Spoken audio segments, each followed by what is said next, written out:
Papa, hindi ka po ba talaga pwedeng sumama sa akin sa Leyte? Kasal ko po yun, pa. Parang ang pangit po kung kahit po isa sa inyo ni Mama wala po sa araw na yun. Justin anak, alam mo naman na may sakit ang mama mo. Hindi siya pwedeng bumiyahe ng malayo at mapapagod siya. Baka imbis na mag-enjoy tayo sa kasal nyo, bigla natin siyang isugod sa ospital. Di, pabantayan po natin si Mama kay Tita Maricel. Masyadong malaking abala yun sa Tita Maricel mo. Lalo na't 1 week ka sa Leyte. Saka, may anak din ang tita mo, hindi ba? Nakakahiya naman sa kanya. Basta ganito na lamang. Isama mo na lang dito sa bahay si Rachel pagkagaling niyo sa Leyte. Aba, ikakasal na lang kayo. Hindi pa namin siya nakikilala ng mama mo. Sige po, sasabihin ko na lang po sa kanya. Tapos dito po kami sa bahay mag-i-stay na mas matagal bago ko po siya dalhin doon sa bahay na pinapagawa ko para sa aming dalawa. Sigurado po ako na masosurprise siya kasi hindi niya alam na nagpapagawa ko ng bahay namin. Aba, ang bilis naman talaga ng panahon, no? Dati naglalaro ka lamang sa labas. Ngayon, ikakasal ka na, Justin, anak. Napangiti si Justin sa sinabing yun ng tatay niyang si Fredo. Sinabi na lang niya na kailangan pa niyang i-check ang mga dadali niya sa pagpunta sa Leyte para maputol na ang pag-uusap nila ng kanyang ama. Ayaw niya kasing maiyak dahil alam niya na doon yun hahantong kapag nagpatuloy ang pag-uusap nila. Nang lumabas si Fredo sa kwarto ni Justin, ay sinimulan lang tignan ni Justin ang laman ng kanyang maleta. Siniguro niya na meron siyang sapat na damit sa 1 linggong pananatili niya sa bahay ni na Rachel kasama ang pamilya nito. Habang abala si Justin sa kanyang ginagawa, ay bumalik naman si Fredo na may dalang buntot ng pagi. Napakunot naman ang noo niya nang makita ang bagay na yon. Teka pa, ano yan? Buntot ng pagi, anak. Alam ko po na buntot ng pagi yan, pa. Pero bakit may dala po kayong ganyan? Dalhin mo to sa pagpunta mo sa Leyte, anak. Pa, hindi ko po kailangan yan. Ano naman pong gagawin ko sa buntot ng pagi? Anak, hindi mo alam ang lugar na pupuntahan mo. Dayo ka sa lugar na yon at mas mabuti ng sigurado. Paboritong biktimahin ng mga aswang ang mga dayo na kagaya mo. Sige na, anak. Isama mo na ito sa bagahe mo. Papa naman eh. Baka pagtawanan pa ako nila Rachel kapag nakita nila yan eh. Anak, mabisang panlaban to sa mga aswang, baka hindi mo nalalaman. Noon pa man, ito na ang gamit naming mga manunugi sa pakikipaglaban sa mga aswang. Pa, moderno na po ang panahon ngayon. Wala na mga aswang. Saka, napakaganda po ng Leyte, pa. At hindi yun isang lugar na dapat katakutan. Alam ko, anak. At hindi ko sinasabi na maraming aswang sa Leyte. Kahit saan lugar ay may aswang, anak. Nasasabi mo lang na wala na sila dahil mas magaling na silang magtago ngayon at magpanggap. Kahit saang lugar ka pa pumunta, anak, ipapadala ko pa rin sa ito. Napabuntong hininga si Justin. Tumayo siya at inakbayan ang kanyang ama. Pa, huwag po kayong mag-alala sa akin. Kasama ko pong family ni Rachel. Safe po ko doon. Itago niyo na lang po yan ulit, okay? Mukhang hindi talaga kita mapipilit na dalhin ito. Pero mangako ka sa akin, anak. Naligtas kang makakauwi dito sa atin. Promise po. Palagi po ako mag-a-update sa inyo.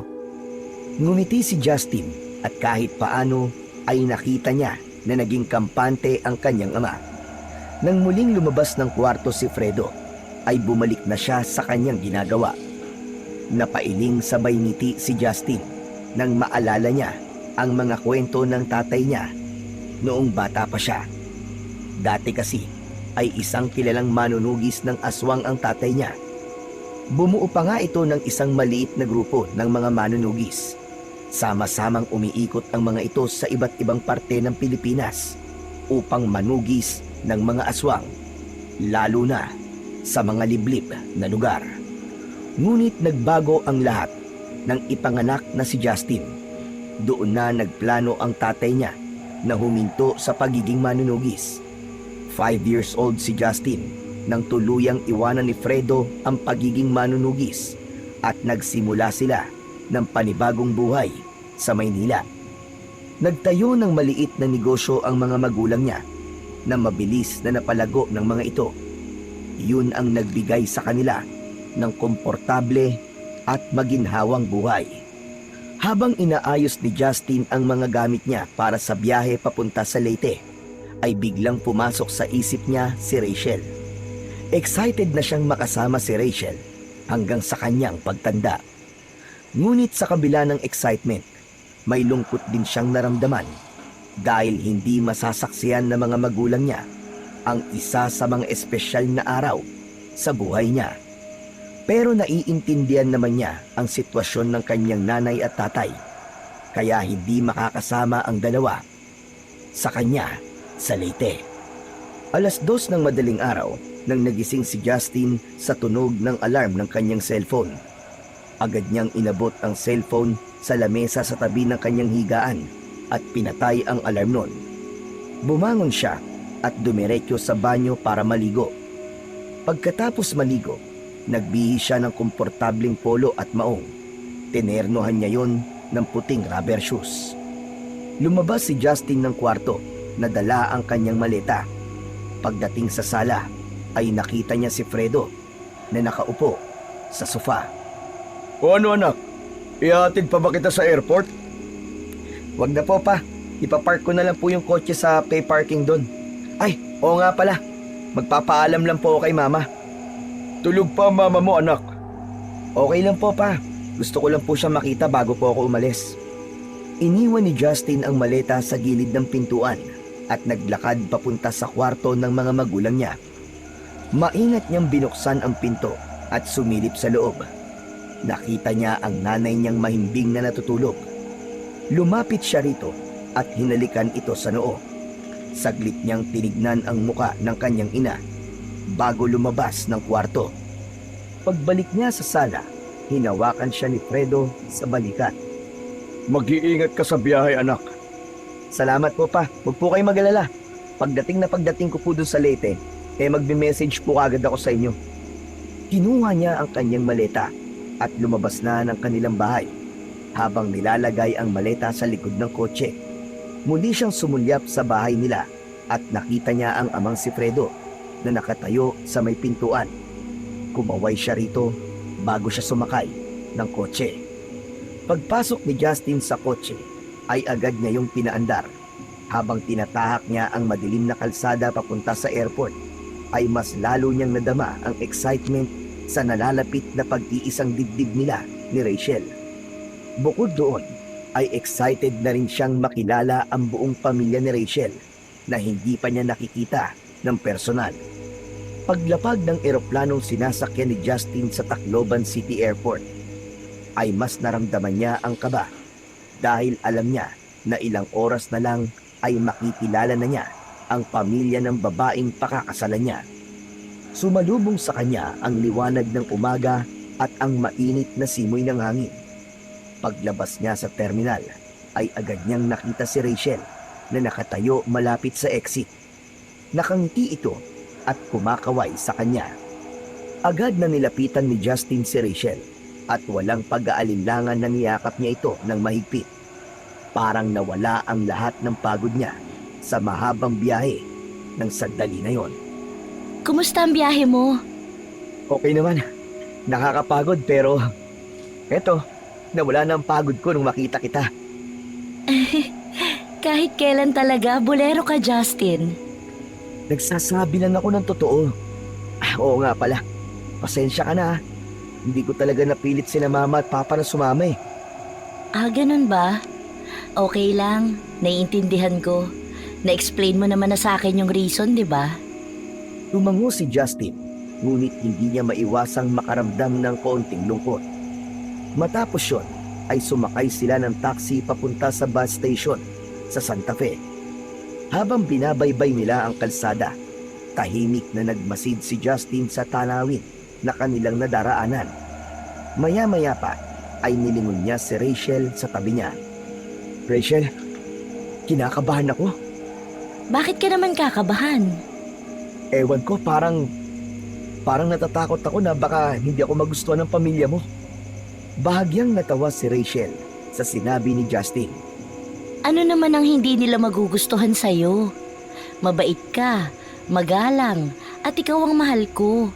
Pero kahit ano pa ang sabihin nila, Justin, tuloy pa rin ang kasal natin. Wala na silang magagawa.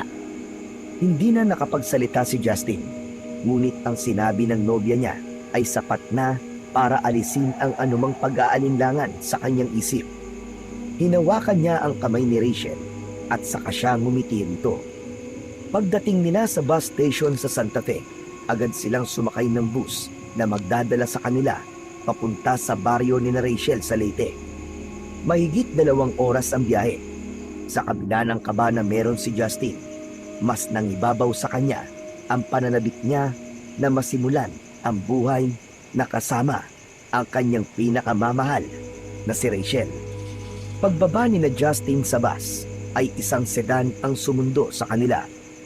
Ang driver na nakauniforme ay pinagbuksan sila ng pinto sa backseat at ito na rin ang naglagay ng maleta ni Justin sa likod ng sasakyan. Habang nasa biyahe, napansin ni Justin na paunti ng paunti ang bahay na nakikita niya.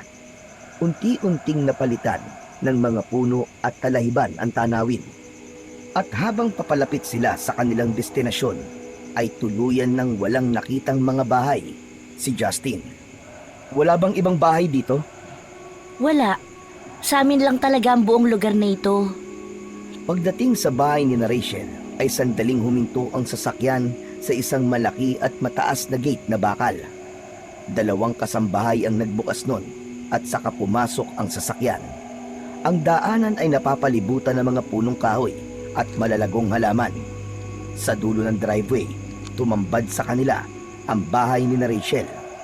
3 palapag ang bahay at parang mansyon sa laki. Meron yung malalaking bintana at terrace. Sa harap ay may isang malaking fountain. Bumaba na sina Justin at Rachel sa sasakyan. Hindi napigilan ni Justin ang igala ang paningin sa paligid ng may kasamang pagkamangha. Wow! Hindi ko akalain na ganito pala kayo kayaman. Hindi naman. Sakto lang. Ang laki ng bahay niyo, Rachel. Parang hotel. Puro kakalokohan. Tara na, pumasok na tayo. Pagkapasok nila, mas lalo pang namangha si Justin. Ang marmol na sahig ay kumikinang sa liwanag ng chandelier. Ang pader ay napapalamutian ng magagarang paintings. Sa kaliwa ay may mahabang sopa na tila hindi pa nagagamit. Isang napakalaking painting ang tumawag sa pansin ni Justin. Lumapit si Justin sa painting. Ang babae na nasa painting ay kamukang-kamuka ni Rachel na para bang yun ang mas nakakatandang bersyon ng kanyang nobya. Siya ba ang nanay mo? Oo, pero patay na siya. Ang ganda niya. Pasensya ka na. Hindi ko alam na wala na pala siya. Okay lang. 1 taon pa lang ako nang mawala siya. Halika na, nasa likod ang pamilya ko. Excited na silang makilala ka. Hinilan ni Rachel si Justin papunta sa likod ng bahay kung saan naroon ang pool area. Habang naglalakad, hindi na iwasan ni Justin na muling tignan ang painting na para bang may kakaibang pakiramdam yung iniwan sa kanya. Pagdating sa likod ng bahay, natigilan si Justin sa kanyang nakita. Isang napakalaking oval shape na pool ang bumungad sa kanya. Habang hawak ni Rachel ang kamay ni Justin, ay nagtungo sila sa gazebo. May isang matangkad na lalaki na sa tansya ni Justin ay nasa mid-50s at isang matandang lalaki at babae na parehas na nasa wheelchair. Papa, si Justin po. Justin, siya ang tatay ko. Si Ramon. Ah, ikaw pala si Justin. Sa wakas, nagkakilala rin tayo. Papa, si Justin po. Justin, siya ang tatay ko. Si Ramon. Magandang umaga po, sir. Sir, tawagin mo na lamang akong tito. At pagkatapos ng kasal niyo ng anak ko, pwede mo na akong tawagin Papa. Napangiti si Justin sa mainit na pagtanggap ni Ramon. Justin, Sila naman ang lolo at lola ko. Si Lolo Arman at Lola Felicia. Magandang umaga po sa inyo. Tumingin si Justin kay Rachel na parang nagtatanong kung bakit walang tugon ang mga yon. Wala ring ekspresyon ang muka ng dalawa. Nakatingin lang sa malayo ang lolo't lola ni Rachel. Hindi na nakakapagsalita sina lolo at lola. Masyado na kasi silang matatanda. Pero naiintindihan at naririnig nila tayo. Tumango si Justin at muling ngumiti sa mga matatanda bilang paggalang. Papa, nasan po si Kuya Robin? Nasa gubat, nangangaso. Baka mamaya na makabalik. Mga gabi na siguro. Ano po, nangangaso? May malapit po bang gubat dito? Oo, malapit lang. Habi ng panganay ko na si Robin ang mga aso doon. Maya-maya ay makikilala mo rin siya. Rachel, dalhin mo na si Justin sa magiging kwarto niya. At siguraduhin mong makakapagpahinga siya ng maayos. Alam ko na napakahaba na naging biyahe niya. Sige po, Papa. Halika na, Justin. Muling hinawakan ni Rachel ang kamay ni Justin. Nagpaalam muna si Justin kina Ramon bago siya tuluyang sumama kay Rachel papasok sa bahay. Nang muli silang pumasok sa bahay, ay tila may naramdaman si Justin na mga matang nakatingin sa kanya. Ipinagkibit balikat niya na lamang yon at inisip niya na baka kaya ganoon ang pakiramdam niya ay dahil bago siya sa bahay na yon. Umakyat sina Justin sa ikatlong palapag ng napakalaking bahay ni na Rachel. Huminto sila sa isang pinto na nasa dulo ng pasilyo. Binuksan yun ni Rachel at pagpasok nila ay agad na namangha si Justin sa kanyang nakita. Napakalaki ng kwarto. May king-size bed sa gitna na may malinis at puting bedsheet. Sa gilid naman ng kwarto ay may malaking bintana na tanaw ang malawak na lupain sa labas. May isang flat screen TV sa harap ng kama, isang eleganting couch sa isang sulok, at isang maliit na bookshelf na puno ng mga libro. Meron ka palang sariling CR dito para hindi mo na kailangan bumaba sa gabi o madaling araw. Wow, grabe! Parang kwarto to sa isang 5-star hotel ah. Lumapit si Justin sa kama at umupo sa gilid nun. Naramdaman niya ang lambot ng kutsyon. Si Rachel naman ay nanatiling nakatayo sa harapan niya habang nakatingin sa kanya at nakangiti. Sa tingin mo, Rachel, anong first impression ng papa mo sa akin? Alam kong nagustuhan ka niya. Paano mo naman nasabi? Simple lang. Kapag hindi niya gusto ang isang tao, malamig ang pakikitungo niya. Pero kanina, ang init ng pagtanggap niya sa'yo. Sa bagay, naramdaman ko nga na parang ang gaan ng loob niya sa akin eh. Huwag kang mag-alala. Alam kong magiging okay kayo ng papa ko. Ngumiti si Justin at tinapik ang espasyo sa tabi niya. Pinaupo niya si Rachel sa tabi niya at agad naman itong sumunod. Kinuha niya ang isang kamay ni Rachel at masuyuyong hinalikan. Alam mo, namiss kita. Halos isang buwan din pala tayong hindi nagkita. Hindi na hinintay ni Justin na makapagsalita si Rachel at hinalikan niya ito sa labi. Madiin ang halik na yon at puno ng pananabik. Nang gumapang ang kamay ni Justin sa dibdib ng kanyang nobya, ay agad yung pinigilan ni Rachel. Huminto si Justin sa paghalik at may pagtatakang tumingin kay Rachel. Justin, pagkatapos na ng kasal. Hindi ba pwedeng unahin na natin to? Hindi na ako makapaghintay na maging akin ka ng tuluyan eh. Gigil na ako sa'yo. Isang araw na lang naman eh. Konting tiis na lang. Tumayo si Rachel, inayos ang buhok at ngumiti kay Justin. Magpahinga ka na. Magkita tayo mamaya sa hapunan. Naglakad na si Rachel palabas ng kwarto. Matapos nitong maisara ang pinto, ay humiga si Justin sa malaki at malambot na kama. Napatingin siya sa kisame at pumikit. Isang araw na lang at mapapangasawa na niya si Rachel. Napangiti siya habang dama ang excitement para sa araw na yon. Madilim na ang buong kwarto nang magising si Justin mula sa mahimbing na pagkakatulog. Agad siyang bumangon at dumiretso sa banyo upang maghilamos. Pagkatapos ay nagpalit siya ng komportableng damit. Isang simpleng polo shirt at shorts ang sinuot niya bago bumaba mula sa ikatlong palapag.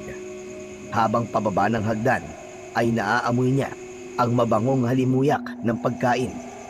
Pagdating niya sa dining area, nakita niya ang isang malaki at eleganting dining table. Naroon na si Mang Ramon at nakaupo. Si Rachel naman ay tumutulong sa mga kasambahay sa pag-aayos ng mga pinggan at pagkain. Nang makita siya ng kanyang nobya ay ngumiti ito ng matamis sa kanya. Oh, tamang-tama ang gising mo, Justin. Kakain na tayo. Halika na, maupo ka na. Gumanti naman ng ngiti si Justin at naupo. Nalula siya sa dami ng pagkain na nasa kanyang harapan. Merong roast turkey, lamb chops na may rosemary, isang malaking tray ng creamy truffle pasta, grilled salmon na may lemon butter sauce, garlic butter shrimp at iba't iba pang uri ng salad. Sa gitna ng mesa ay may cheesecake, chocolate mousse at fruit tart para sa dessert. Ang bawat putahe ay mukhang inihanda ng isang profesional na chef. Wow! Grabe talaga! Ganito ba talaga ang dinner nyo dito? Ang dami namang pagkain at mukhang masasarap lahat. Hindi naman. Naghanda lang talaga kami kasi unang dinner mo dito. Siyempre, special ka eh. Grabe, hindi na sana kayo nag-abala. Nakakahiya tuloy. Ngumiti lang si Rachel at umupo sa tabi ni Justin. Rachel, iha. Nasaan na Kuya Robin mo? Bago pa makasagot si Rachel, ay pumasok ang isang lalaki. Matangkad ito at may matikas na tindig. Seryoso ang mukha nito. Nakasuot ito ng itim na polo shirt na fit sa malapad na dibdib nito. At ang mga mata nito ay matalim at tila sinusuri ang lahat sa paligid. Umupo ang lalaki sa tapat ni Justin at doon napansin ni Justin ang tingin nito. Mabigat at malamig na parang tumatagos sa kanyang kaluluwa. Bigla siyang nakaramdam ng kaba kahit walang sinasabi ang lalaki. Kuya, si Justin nga pala, fiancé ko. Justin, siya ang Kuya Robin ko. Si Robin ay tumingin kay Justin, ngunit hindi nagsalita.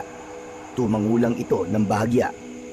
Makalipas ang ilang sandali, ay nagsimula na silang maghapunan. Habang kumakain, sinubukan ni Justin na mag-enjoy sa masasarap na putahe na nasa kanyang harapan. Ngunit hindi niya maiwasang mapansin si Robin. Paminsan-minsan, nahuhuli niya itong nakatingin sa kanya at ang mga tingin nito ay matalim. Bagamat tila malamig ang pakikitungo ni Robin sa kanya, ay sinikap ni Justin na umaktong normal at makisali sa usapan ni Rachel at Ramon tungkol sa nalalapit nilang pagpapakasal ng kanyang nobya. Pagkatapos ng hapunan, naglakad si Justin papunta sa pool area. Tahimik ang paligid. Isang malalim na paghinga ang pinakawala niya. Inilabas niya mula sa bulsa ng shorts niya ang isang kaha ng sigarilyo at kumuha roon ng isang stick. Sinindihan niya yon gamit ang lighter at marahang humiti. Naramdaman niya ang pagkalma ng kanyang dibdib matapos ang ilang beses na pagbuga niya ng usok. Maya-maya pa, naramdaman niya na may palapit sa kanya. Paglingon niya, ay nakita niya si Rachel na papalapit. Nang malapitan siya nito, ay mabilis nitong kinuha ang sigarilyo mula sa kamay ni Justin at itinapon yun sa simento. Hindi ba sinabi ko na sa'yong tumigil ka na sa paninigarilyo? Rachel, sinusunod naman kita eh. Pero paunti-unti, hindi naman talaga madaling tumigil kaagad eh. Alam ko, pero ang sabi mo sa akin nun, tumigil ka na sa paninigarilyo. May problema ba, Justin? Alam ko na kapag naninigarilyo ka, ay may iniisip ka o kaya kinakabahan ka. Napansin ko lang kasi kanina, parang hindi ako gusto ng kuya mo. Sandaling natahimik si Rachel, saka ngumiti ng bahagya. Si Kuya Robin? Ganun talaga yun. Tahimik lang talaga siya at hindi sanay makihalubilo sa ibang tao. Hindi eh. Iba talaga yung tingin niya sa akin kanina. Parang galit siya sa akin. Kahit ngayon lang kami nagkita. Huwag mo nang isipin yon. At kung sakali man na hindi kanya gusto para sa akin, wala akong pakialam. Matutuloy pa rin ang kasal natin, kahit buong angkan ko pa ang ayaw sa'yo. Napangiti si Justin at napailing. Pinabig niya si Rachel at mabilis itong hinalikan sa labi. Aswerte ko talaga sa'yo, Rachel. Kaya mahal na mahal kita eh. Mahal na mahal din kita, Justin. Sige na, bumalik na tayo sa loob. Mauna ka na. Susunod ako sa'yo maya-maya. Magpapahangin lang muna ako rito. Ngumiti si Rachel at bumalik na ito sa loob ng bahay, habang si Justin naman ay nanatiling nakatayo roon. Inisip niya ang sinabi ni Rachel at kahit paano ay nabawasan ang gumugulo sa isip niya. Sinabi niya sa kanyang sarili na hanggat tanggap siya ni Rachel ay wala siyang dapat pang isipin sa kung gusto siya o hindi ng ibang miyembro ng pamilya nito. 2:00 na ng madaling araw, ngunit gising na gising pa rin si Justin. Kahit na anong posisyon ang gawin niya, ay hindi siya nakaramdam ng antok. Hindi niya alam kung dahil sa napahaba ba ang tulog niya kanina o dahil naninibago siya sa lugar na kinaroroonan niya. Huminga siya ng malalim at bumangon. Nakaramdam siya ng uhaw, kaya naisipan niyang bumaba sa kusina upang uminom ng tubig. Tahimik niyang binuksan ang pinto ng kanyang kwarto at naglakad pababa. Nang nasa 2nd palapag na siya, ay bigla siyang natigilan. Mula sa sala sa ibaba, ay narinig niya ang pamilyar na boses ni na Rachel, Robin at Mang Ramon. Nag-uusap ang mga yon, ngunit ang tono ni Robin ay galit na galit. Ayoko na maghintay ng ilang araw. Gawin na natin to ngayon. Robin, hindi tayo pwede magkamali. Kailangan nating maging matyaga. Kapag nagpadalos-dalos tayo, baka tayo ang mapahamak. Tama si Papa. Kapag hinintay natin ang tamang oras, mas ma-enjoy natin ang lahat. Mas magiging satisfying yun, Kuya. Napakunot ng noo si Justin. Nagtaka siya kung tungkol saan ang pinag-uusapan ng tatlo. Kahit hindi niya alam kung ano ang sinasabi ng tatlo, ay may kaba siyang naramdaman. Mabilis na yumuko si Justin nang makita niya na palingon si Robin sa kinaroroonan niya, na para bang naramdaman ito ang kanyang presensya. Mas lalo siyang kinabahan. Marahan siyang umatras at bumalik sa hagdan, papunta sa 3rd palapag ng bahay. Nang makabalik na si Justin sa kanyang silid, ay agad niyang sinarado ang pinto at sumandal doon. Alam niya na wala naman siyang ginawang masama, pero hindi niya alam kung bakit natakot siya na malaman ni na Rachel na narinig niya ang usapan ng mga ito tungkol sa isang bagay na wala naman siyang ideya kung ano. Humiga siya muli sa kama, ngunit hindi pa rin siya mapakali. Ang kuryosidad at kaba ay patuloy na bumabagabag sa kanya habang iniisip niya kung tungkol ba saan ang pinag-uusapan ni na Rachel sa sala. Dumating na ang araw na pinakahihintay ni na Justin at Rachel. At yun nga ang araw ng kanilang pag-iisang dibdib. Mula sa 3rd palapag ng bahay ay tanaw ni Justin ang harapan ng mansyon na ngayon ay mala fairy tale sa ganda ang dekorasyon. Napapalibutan ng mga garland ng sariwang bulaklak ang buong mansyon. Sa gitna naman ng malawak na lupa sa harapan ay naroon ang altar na dinisenyuhan ng mga puting rosas. Maya-maya pa ay bumaba na si Justin at agad na nagsimula ang seremonyas ng kasal. Si Justin ay nakasuot ng itim na tuxedo, habang si Rachel naman ay mas lumitaw ang kagandahan sa wedding gown na suot nito na may mahabang laylayan at burda ng mga maliliit na perlas.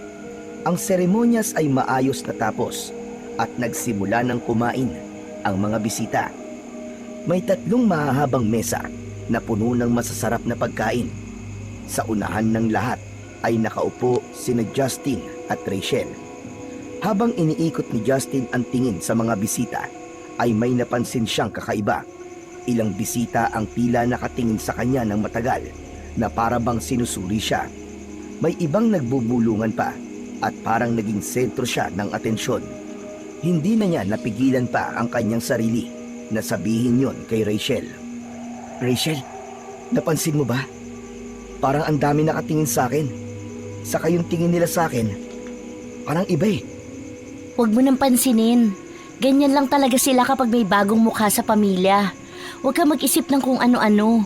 Dapat maging masaya ka lang kasi kasal na tayo. Ngumiti si Justin, ngunit hindi niya pa rin naiwasang hindi mag-isip. Ganun pa man, alam niya na wala siyang dapat pang ikabahala dahil kasal na sila ni Rachel at mag-asawa na silang dalawa. Ngunit habang tumatagal si Justin na nakaupo sa tabi ni Rachel, ay hindi niya naiwasan na tahimik na obserbahan ang mga bisitang patuloy pa rin nagbibigay ng kakaibang tingin sa kanya. Hindi niya magawang maging komportable kahit anong gawin niya. Justin, magbabanyo lang ako. Saglit lang ako. Gusto mo bang samahan pa kita? Hindi na, kaya ko na. Dito ka na lang. Tumayo si Rachel at naglakad papunta sa loob ng bahay. Sinundan ni Justin ng tingin ang kanyang asawa.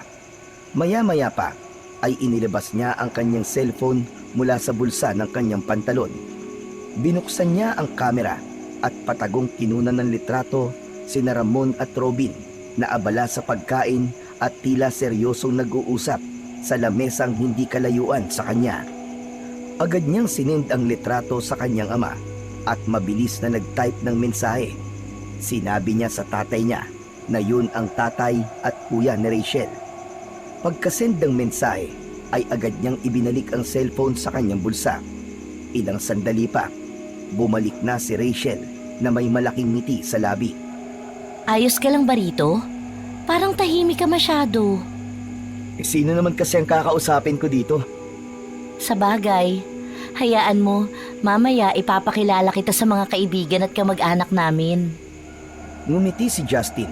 Naupo na si Rachel sa tabi niya. Nagpatuloy ang araw na yon. Napilit nilalabanan ni Justin ang hindi maipaliwanag na pakiramdam. Habang abala ang lahat sa kasiyahan, nagdesisyon siyang isantabi muna ang nararamdaman at ituon ang sarili kay Rachel at sa kanilang espesyal na araw. Kinagabihan, masayang naglakad sina Justin at Rachel papunta sa kwarto ni Rachel. Magkahawak ang kanilang mga kamay. Dama ni Justin ang labis na pananabik. Sa wakas ay dumating na ang gabi na pinakahihintay niya. Ang gabi kung kailan maaangkin na niya si Rachel. Pagkapasok nila sa kwarto ay agad na isinara ni Justin ang pinto. Lumapit siya kay Rachel. Hinawakan niya ang kamay nito at tumingin ng diretso sa mga mata nito. Hindi mo alam kung gaano ko katagal tong hinintay, Rachel. Ako rin, Justin. Pero Pero ano? uminom muna tayo ng wine para mas maging espesyal ang gabing ito. Bahagyang napangiti si Justin, bagamat naroon ang maliit na pagkadismaya sa kanyang isip.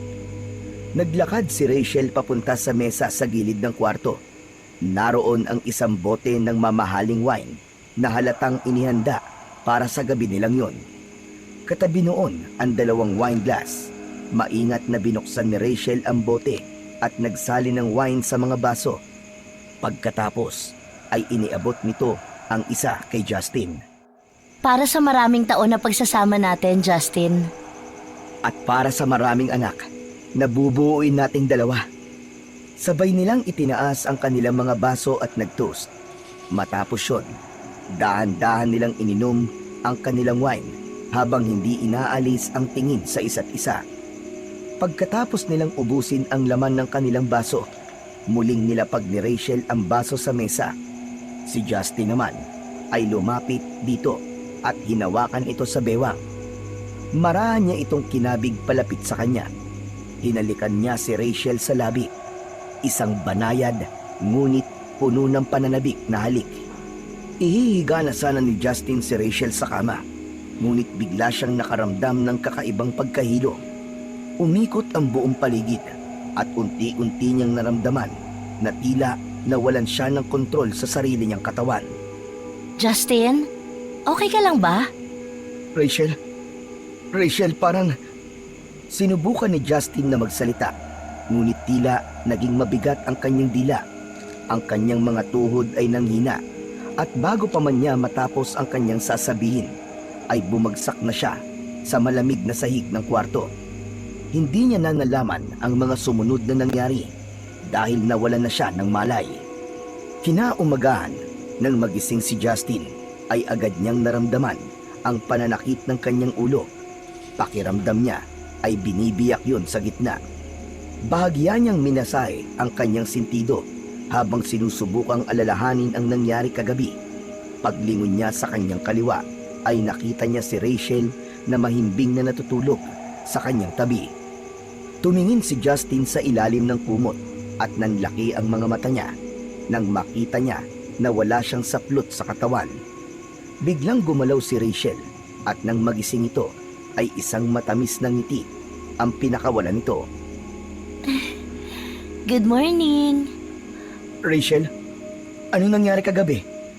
Ang huli ko kasing naalala ay bigla akong nahilo at pagkatapos, wala na akong matandaan.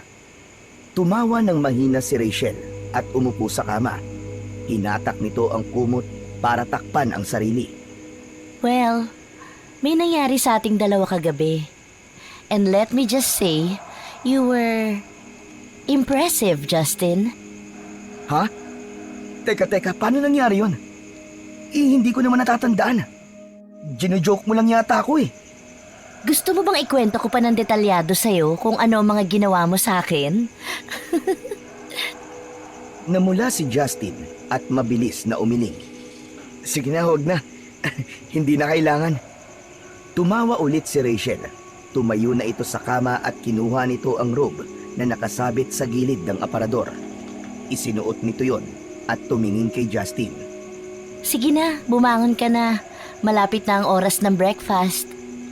May sasabihin pa sana si Justin pero hindi niya na nasabi dahil naglakad na si Rachel papunta sa banyo. Naiwan si Justin sa kama na nakatulala at patuloy na naguguluhan. Pilit niyang binalikan ang mga nangyari kagabi, ngunit wala talaga siyang maalala. Napahawak siya sa noo at napabuntong hininga. Inalis na lang niya ang isipin na yon at pinaniwalaan na lang niya ang sinabi sa kanya ng kanyang asawang si Rachel. Makalipas ang ilang sandali, ay bumaba na sina Justin at Rachel upang magtungo sa dining area. Pagdating nila roon, ay nakaupo na sina Ramon at Robin. Nasa dulo ng lamesa si Ramon habang abala sa pagbabasa ng dyaryo, samantalang si Robin naman ay tahimik na nakaupo. Agad nang ngumiti si Mang Ramon nang makita ang bagong kasal. Good morning! Ayos! Mukhang maganda ang gising nyo. Ang saya ko pa rin hanggang ngayon. Napakaganda ng kasal nyo kahapon. Kaya nga po, Papa. Salamat po kasi halos ikaw na ang nag-asikaso ng lahat. Wala yon, anak. Hindi naman ako papayag na hindi ka maging masaya sa araw ng kasal mo. O sige na, maupo na kayo ni Justin para makakain na tayo. Nang umupo na si Justin, ay hindi niya naiwasan na tignan si Robin. Nagtama ang mata nila at matalim pa rin ang tingin nito sa kanya. Hindi niya kinaya ang titig ni Robin, kaya siya na ang unang nag-iwas ng tingin dito. Alam mo, Justin, sa tingin ko, maganda kung ipapasyal ka ni Rachel dito sa lugar namin. 1 week lang naman ang bakasyon mo, kaya dapat masulit mo yon. Maraming magagandang tanawin dito na siguradong magugustuhan mo. Sige po. Mukhang masaya nga po yun. Don't worry, Justin. Kasi ako ang bahala sa'yo. Gusto ko makita mo ang lahat ng magagandang spot dito sa amin. Habang nag-uusap sila, biglang naramdaman ni Justin ang malamig na tingin ni Robin na tila sinusuri siya mula ulo hanggang paa. Umiwas na lang siya ng tingin sa kapatid ng kanyang asawa. Pagkatapos ng agahan, ay kinuha ni Rachel ang isa sa mga motor na nakaparada sa gilid ng bahay. Inabot nito ang isang helmet kay Justin. Rachel, hindi ako marunong magmotor. Kotse lang ang kaya kong imaneho. Alam ko, ako na ang magmamaneho. Marunong ako, saka sanay ako sa mga daan dito. Sigurado ka ba? Oo naman. Wala ka bang tiwala sa akin? Grabe. Kahit pala mag-asawa na tayo, ang dami ko pa rin palang hindi alam sa'yo. Marami talaga at malalaman mo ang lahat ng dapat mong malaman habang nandito ka sa bahay namin. Gaya ng ano? Basta, malalaman mo na lang. Tara na? Nang sumakay na si Rachel sa motor, ay umupo na rin si Justin sa likod nito. Humawak siya sa bewang ng kanyang asawa. Nang umandar ang motor, ay naramdaman niya ang malamig na simoy ng hangin na humahampas sa kanyang muka. Binaybay nila ang malubak at putikang daan. Makalipas ang halos kalahating oras, ay inihinto na ni Rachel ang motor at ayon dito ay kailangan na nilang maglakad para makapunta sa pupuntahan nila. Hindi na nagtanong si Justin at sumunod na lang siya kay Rachel. 5 minuto silang naglakad bago nila narating ang isang pababang daan na puro bato. Dahan-dahan nilang tinahak ang matarik na daan. Nang makarating sila sa ibaba, bumungad kay Justin ang isang napakagandang falls. Malinaw ang tubig na animoy kristal na kumikislap sa ilalim ng araw. Napapalibutan yon ng makakapal na halaman at matatayog na puno. Wow! Ang ganda naman dito! Ngumiti si Rachel, halatang nasiyahan sa reaksyon ni Justin. Sabi ko sa'yo magugustuhan mo dito. Walang ganito sa Manila. Agad na inilabas ni Justin ang kanyang cellphone. Kinuwanan niya ng litrato ang falls mula sa iba't ibang anggulo bago lumapit kay Rachel at tumabi sa kanya. Nag-selfie sila at ang falls ang kanilang background. Ipopost sana ni Justin ang pictures sa kanyang social media account pero wala siyang nakuwang signal. Nako, bakit walang signal dito? Wala talagang signal dito. Maswerte na kung makakakuha ka ng kahit isang bar.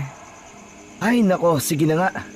At least, may memory tayo sa pagpunta natin sa lugar na to. Saka ko na to i-upload kapag may signal na.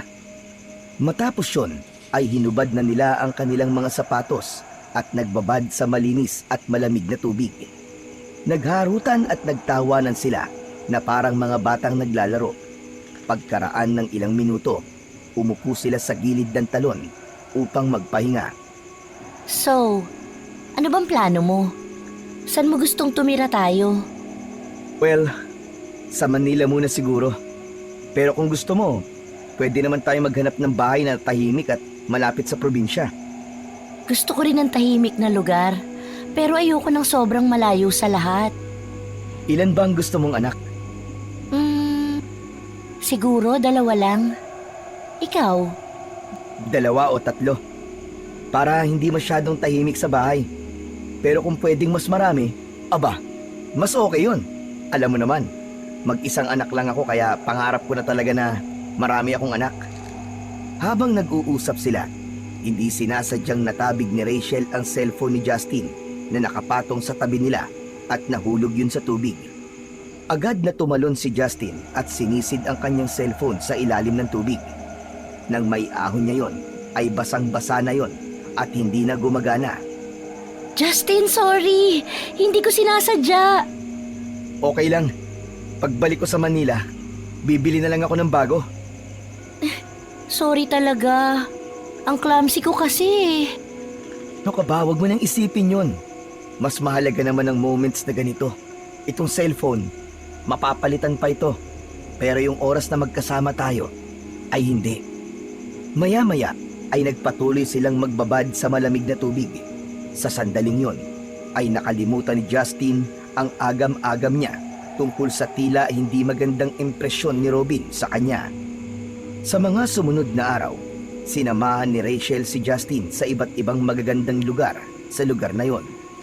Napuno ang bawat araw ni Justin ng mga bagong karanasan, mula sa pag-akyat sa bundok na may tanawing parang larawang iginuhit, hanggang sa pagpunta sa isang beach na walang tao at napakaganda. Kahit hindi na naayos ang cellphone niya, ay hindi niya yun alintana. Sapat na ang bawat sandaling kasama niya, si Rachel. Ngunit habang papalapit ang huling araw ng kanyang pananatili roon, ay naramdaman niya ang mabigat na lungkot na pilit niyang isinasantabi. Ilang beses niyang sinubukang huwag isipin ang nalalapit na pagbabalik niya sa Maynila. Isang gabi, habang kumakain sina Justin at Rachel sa isang kilalang kainan sa bayan, ay natigilan si Justin nang maisip niya na malapit na pala siyang bumalik sa Manila. Napansin ni Rachel ang biglaang pananahimik ni Justin, kaya hindi nito naiwasan ang mag-usisa.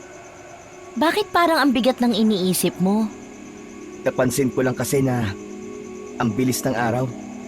Sa makalawa pala babalik na ako sa Manila.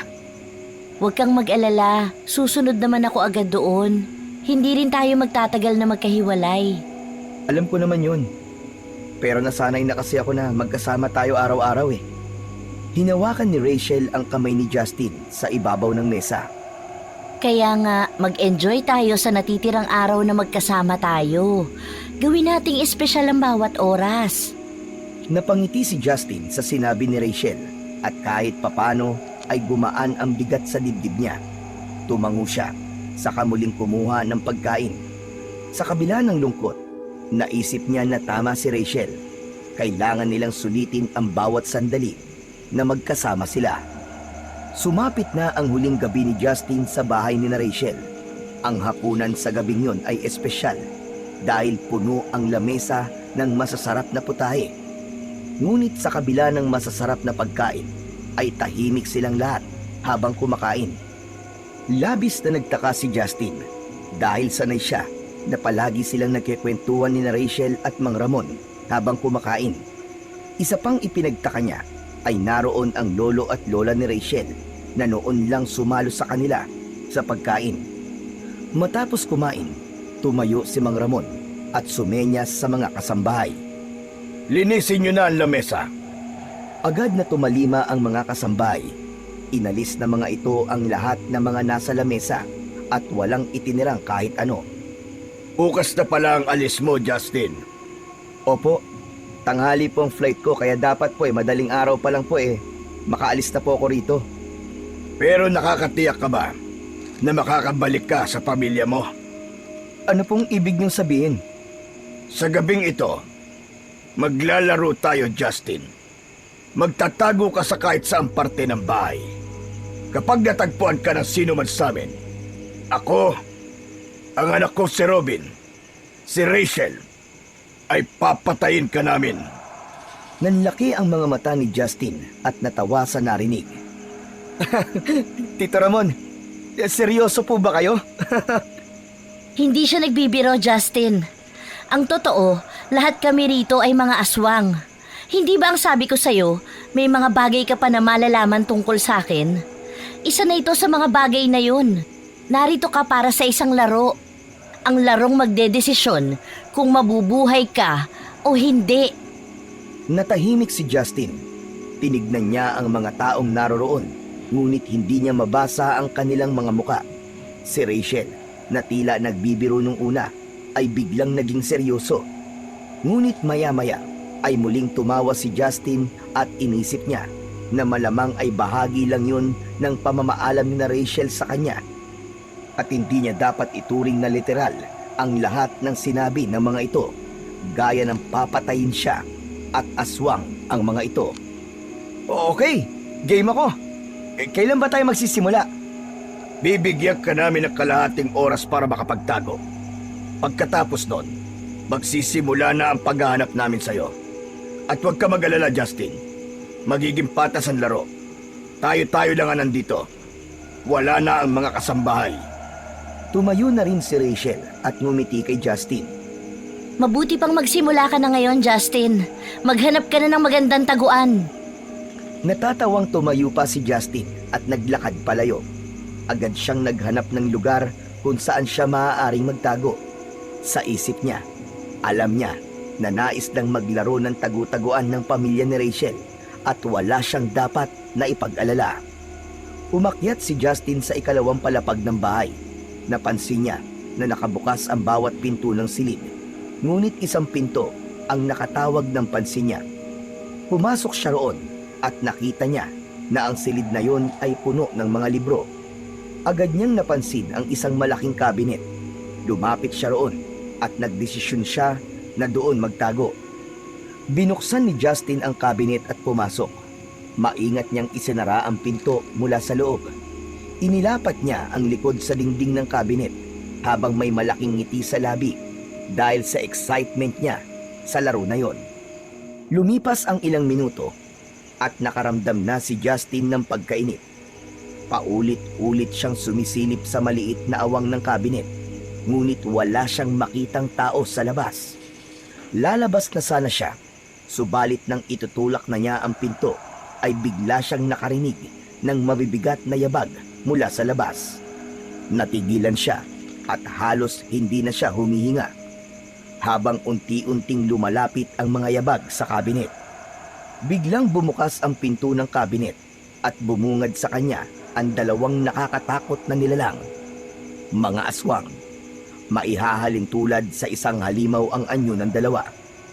Meron yung matutulis na mga ngipin at kuko, at ang mga mata ng mga yon ay nanlilisik na para bang nagbabagang apoy. Sigurado siya na aswang ang mga yon dahil ganon ilarawan ng tatay niya ang itsura ng mga aswang. Nang hilakbot si Justin nang sumugod ang isa sa mga aswang, pero malakas niya itong sinipa. Natumba ang aswang. Agad na lumabas si Justin sa kabinet, ngunit bago pa siya makalayo, naramdaman niyang bumaon ang matatalim na ngipin ng isa sa mga aswang sa kanyang balikat. Napasigaw siya sa sakit, pero agad niyang naabot ang isang mabigat na candle holder sa mesa at buong lakas na ipinalo niya yon sa ulo ng aswang na nasa likod niya. Kumawala ang pagkakakagat ng aswang sa balikat ni Justin. Tatakbo na sana siya palabas, ngunit sinunggaban siya ng isa mula sa kanyang likuran. Padapang natumba si Justin at habang nasa sahig siya ay nakita niya ang isang mahabang bakal na parang sibat na may tulis sa dulo. Hindi niya alam kung saan nanggaling yon, pero wala na siyang panahon para mag-isip. Dinampot niya ang bakal at mabilis siyang tumihaya. Pikit mata niyang itinarak ang sibat sa dibdib ng aswang na nasa harapan niya. Sa hindi sinasadyang pagkakataon, natuhog din ng sibat ang aswang na nasa likod ng aswang na nasa harapan ni Justin. Napuno ang silid ng nakakakilabot na hiyaw ng dalawang nilalang bago bumagsak ang mga yon sa sahig. Naguguluhang tumayo si Justin. Tinitigan niya ang mga nakahandusay na aswang hanggang sa unti-unting nagbago ang anyo ng mga yon. Bumalik ang dalawang aswang sa pagiging tao. Natigilan siya nang malaman na ang dalawang aswang ay ang lolo at lola ni Rachel. Halos mawalan ng lakas si Justin. Napaatras siya habang nanginginig ang buong katawan. Pakiramdam niya ay isang masamang panaginip lamang ang lahat. Ano to? Paano naging aswang ang lolo at lola ni Rachel? Paulit-ulit na sinampal ni Justin ang sarili at umasa siya na magigising siya sa masamang panaginip na yon. Ngunit kahit na anong sampal ang gawin niya, ay nanatili pa rin ang dalawang walang buhay na aswang sa kanyang harapan at doon na niya napagtanto na hindi pa naginip ang lahat. Biglang bumukas ang pinto ng silid at narinig ni Justin ang isang malakas na sigaw ni Rachel. Napalingon siya at nakita niya si Rachel na nakatayo sa may pinto habang nakapako ang tingin sa dalawang bangkay sa sahig. Nagmamadali itong lumapit sa lolo at lola nito. Lumuhod si Rachel at niyakap ang dalawang katawan. Lola! Lolo! Gumising kayo! Hindi kayo pwedeng mamatay! Rachel, hindi ko sinasadya. Sinalakay nila ako. Pinagtanggol ko lang ang sarili ko. Ano ba kasi nangyayari? Nanlilisik ang mga mata na tumingin si Rachel kay Justin. Noon lang niya ito nakita na may ganong katinding galit sa muka. Walang yaka!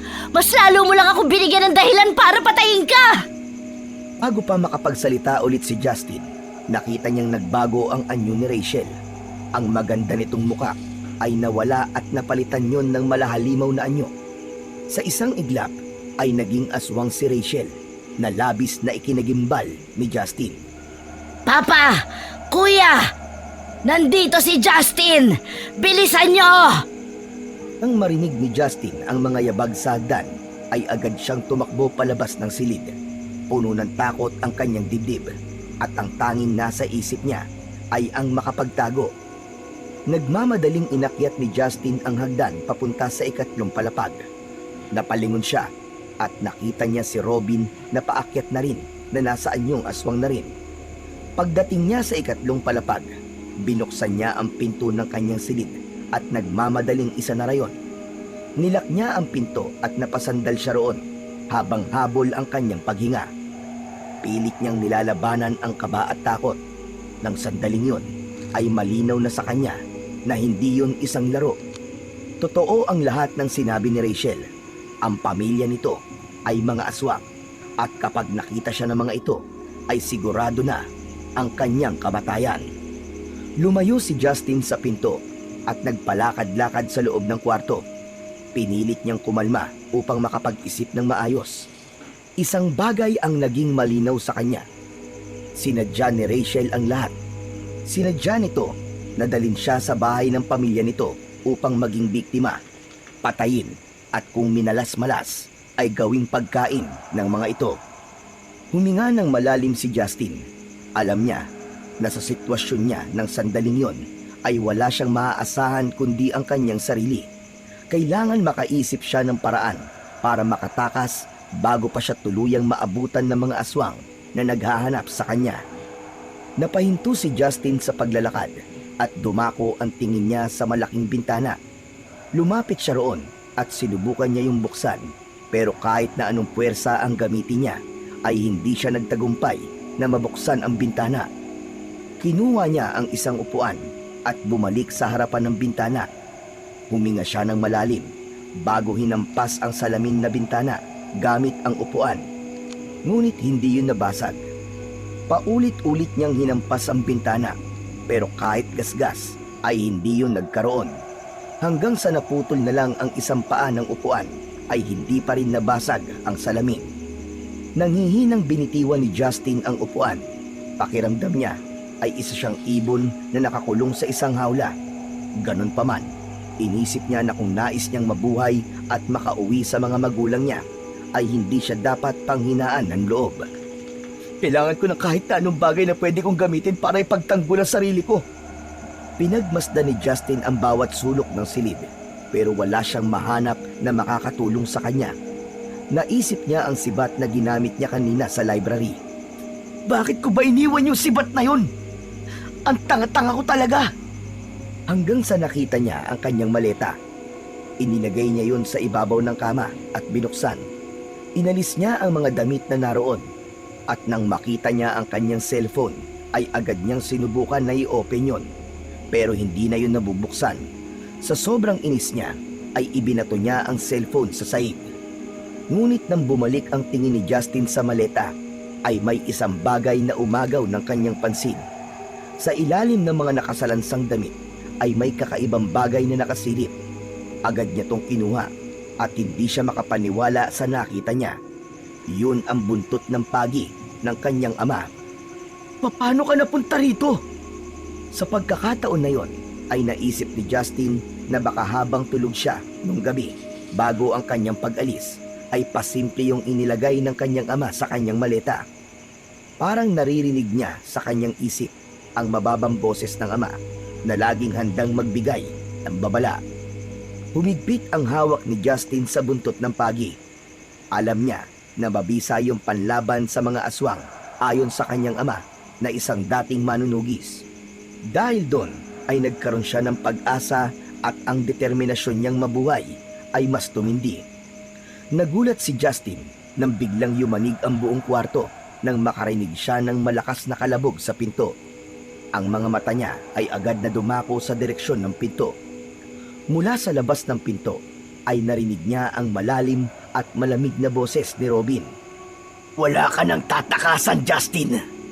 Tanggapin mo na lang ang katotohanan na mamamatay ka na ngayong gabi. Hindi ako susuko. Hindi ako papayag na basta na lang mamatay nang hindi lumalaban. Ano bang kasalanan ko sa inyo? Bakit nyo ginagawa sa akin to? Hindi mo na kailangan malaman ang dahilan dahil mamamatay ka na rin naman. Patuloy ang malakas na pagbangga ni Robin sa pinto. Naramdaman ni Justin ang malamig na pawis sa kanyang noo. Nilabanan niya ang takot dahil alam niya na kapag pinangunahan siya ng takot ay hindi siya makakapag-isip ng maayos. Napaatras si Justin ng tuluyan nang bumigay ang pinto. Tumambad kay Justin si Robin na nasa anyong aswang. May nakapaskil na malademonyong ngisi sa mukha nito habang ang mga mata nito ay nanlilisik na nakatutok sa kanya. Wala ka nang ligtas ngayon, Justin. Ako ang nakahanap sa'yo, kaya ako ang dapat na pumatay sa'yo. Naniga si Justin sa kinatatayuan niya. Kahit gusto niyang tumakbo o atakihin si Robin, ay hindi niya maigalaw ang kahit na anong parte ng kanyang katawan. Pero sa loob ng kanyang isip, isang bagay lang ang malinaw. Hindi siya mamamatay nang hindi lumalaban. Inihanda ni Justin ang sarili at ang buntot ng pagi. Yun lamang ang kaisa-isang sandata na maaari niyang gamitin laban sa halimaw na nasa harap niya. Habang daang-daang lumalapit si Robin, ay ramdam niya ang pagtibok ng kanyang puso. Ngunit sa kabila ng lahat, alam niyang kailangan niyang tumayo para sa sarili niya. Lalaban siya dahil wala siyang ibang pwedeng gawin kundi yun lang upang buhay siyang makalabas sa bahay na yon. Biglang sumugod si Robin kay Justin. Nang halos isang dipa na lang ang layo nito kay Justin, ay hindi na siya nagdalawang isip na hampasin ito ng buntot ng pagi. Malakas na napasigaw sa sakit si Robin nang tinamaan ito ng buntot ng pagi sa muka. Nagulat ito nang makita ang hawak ni Justin. Paano ka nagkaroon yan? Saan galing yan? Galing sa tatay ko. Pasalubong niya para sa inyo, mga demonyo! Muling umatake si Robin ng mas mabilis at mas marahas. Nakatutok ang mga mata ni Justin sa bawat galaw ni Robin at naghintay siya ng tamang tiyempo para umatake. Nagawa ni Robin na makalapit kay Justin at sinubukan siya nitong sakmalin. Nagawa naman ni Justin na umiwas sa huling segundo, ngunit nawalan siya ng balanse at natumba sa saig. Sinamantala ni Robin ang pagkakataong yon at nagawa siya nitong kalmutin sa dibdib. Napasigaw si Justin nang maramdaman ang malalim na pagbaon ng mga kuko ni Robin sa kanyang balat. Tumayo agad si Justin. Hindi niya ininda ang kanyang sugat. Sa pagkakataon na yon ay si Justin naman ang umatake. Hinampas niya si Robin sa tiyan at napaatras ito ng sandali, pero agad ding umatake. Nagpalitan ng atake ang dalawa. Habang tumatagal ay nakaramdam na ng pagod at panghihina si Justin, ngunit hindi niya yun ipinakita kay Robin. Sa isang pagkakataon, nagawang mahawakan ni Robin si Justin sa balikat. Galit na galit siya nitong itinapon sa dingding. Tumama ang katawan niya sa dingding. Pinilit niyang tumayo, pero masyadong malaki ang naging pinsala ng huling ginawa ni Robin sa kanya. Habang papalapit si Robin, kinuha ni Justin ang isang upuan na ginamit niya kanina sa pagbasag sa bintana. Ibinato niya yon kay Robin, pero sinalag lang ito ng braso nito. Bumagsak ang upuan sa harapan ni Robin, habang ang mga paanon ay nakaturo sa itaas. Masyado nang matagal ang laban na ito. Tapusin na natin to, Justin! Hindi nagpatinag si Justin. Hinawakan niya muli ang buntot ng pagi at humarap kay Robin. Nang sumugod si Robin, hinampas niya ito ng buong lakas sa braso, dahilan upang mapaatras ito. Hindi pa natapos si Justin at sunod-sunod niyang hinampas si Robin. Tinamaan ito sa iba't ibang parte ng katawan. Sa bawat tama ng buntot ng pagi ay napapasigaw si Robin sa sakit. Ang balat nito ay tila natutunaw. Hanggang sa inipo ni Justin ang lakas na meron siya at ibinigay niya kay Robin ang pinakamalakas na hampas niya. Tumama ang buntot ng pagi sa dibdib ng aswang. Nawalan ng balanse si Robin at patihaya itong bumagsak sa sahig. At sa hindi inaasahang pangyayari, tumama ang likod ng ulo nito sa isang sirang paa ng upuan na may matulis na dulo. Tumagos yun sa likod ng ulo ni Robin at dumiretso sa bibig nito. Halos masuka si Justin sa nakita. Hindi siya makapaniwala sa nangyari. Nanghihina siyang napaluhod habang habol ang kanyang paghinga. Sa kabila ng tagumpay niyang mapatay si Robin, alam niyang hindi pa tapos ang laban dahil buhay pa rin si Ramon at ang asawa niyang aswang na si Rachel. Siniguro muna ni Justin na patay na si Robin bago siya lumabas ng kwartong yon. Nadala pa rin ang buntot ng pagi. Labis ang pasasalamat niya sa kanyang ama dahil kung hindi nito yun nilagay sa kanyang maleta, malamang ay kanina pa siya napatay ni Robin. Maingat ang bawat hakbang ni Justin habang bumababa siya ng hagdan. Alam niyang bawat galaw niya ay maaaring magbigay ng pahiwatig kina Ramon at Rachel na buhay pa siya. Nang makarating siya sa sala, agad siyang nagtungo sa main door. Hinawakan niya ang seradura at pilit yung pinihit, ngunit hindi mabuksan ang pinto. Isinunod niya ang mga bintana, pero kagaya ng pinto ay wala rin siyang nabuksan sa mga yon. Mabilis na nagtungo si Justin sa kusina at umasa siya na ang back door na ang magiging daan niya upang makalabas na sa bahay na yon. Ngunit tulad ng main door at mga bintana ay hindi rin siya nagtagumpay na mabuksan yon. Napasandal na lang siya sa back door. Doon niya napagtanto na walang paraan para makalabas siya ng bahay na yon.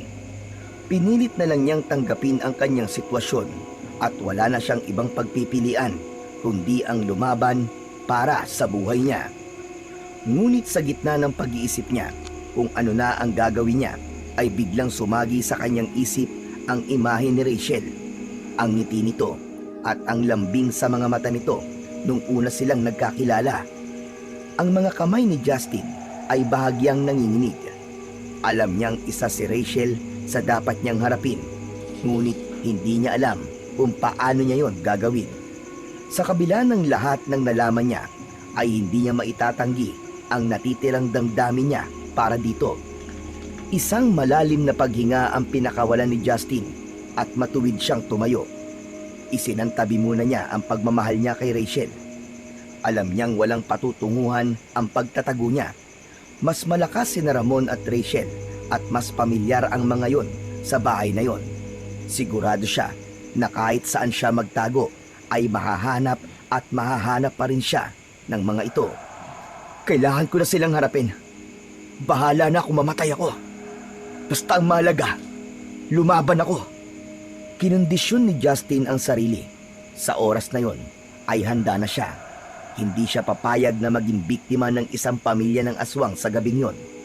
Nangako siya sa kanyang sarili na buhay siyang uuwi sa bahay nila. Napapitlag si Justin nang makita niyang pumasok si Ramon sa kusina.